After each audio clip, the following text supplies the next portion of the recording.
All right. When do I get my goods? 3 days. 100-page screenplay in 3 days? Are you trying to fuck me? Because if you fuck me, I will fuck you. Mr. King, I've heard this speech. It was better in jail.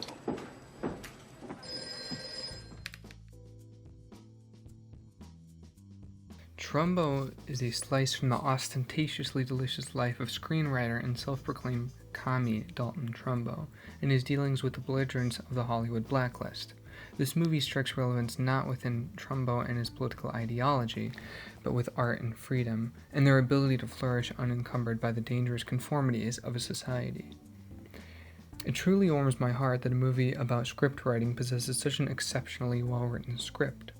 Trumbo's dialogue oozes with satirical intention and wisdom, but others around him casually undermine him like any normal person would. I first noticed this trend when Trumbo mentioned, quote, the cunning of Satan, end quote, to his good friend Arlen in the discussion, and Arlen reacted by essentially saying, quote, oh my gosh, you win, just please never say anything like that again, end quote. As a pretentious writer myself, I have been in this exact same situation.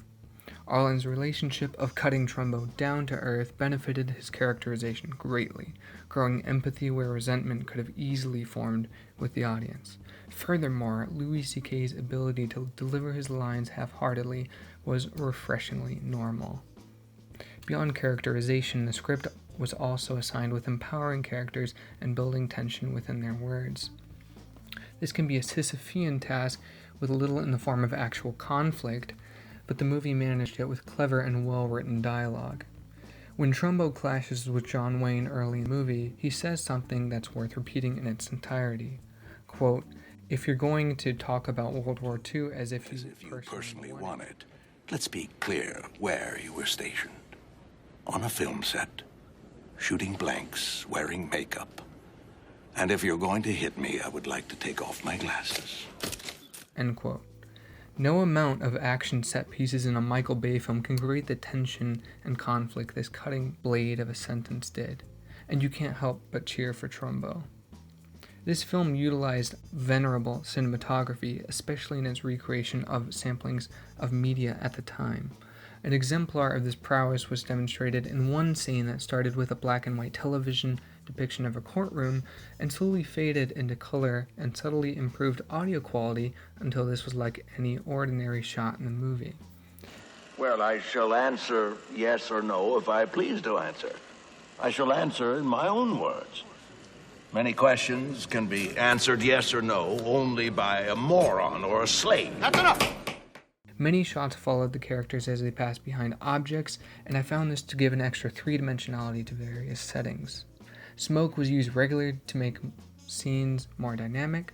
Off-note music was played to disturb the audience before scripts were accepted. Showing a makeupless close-up of Helen Mirren was an excellent way of demonstrating her vulnerable defeat. I could go on and on with the particular close-up shots, the many frame-within frames, and the regular over-the-shoulders, but there's too many to mention. What I can mention is the well-done character makeup that had characters age seamlessly throughout the film, something many movies neglect. Trumbo is an important historical recap of its time, built with a script so elegant that it's difficult to refrain from gushing about it, but this movie also deserves to be taken seriously for its message in our modern environment.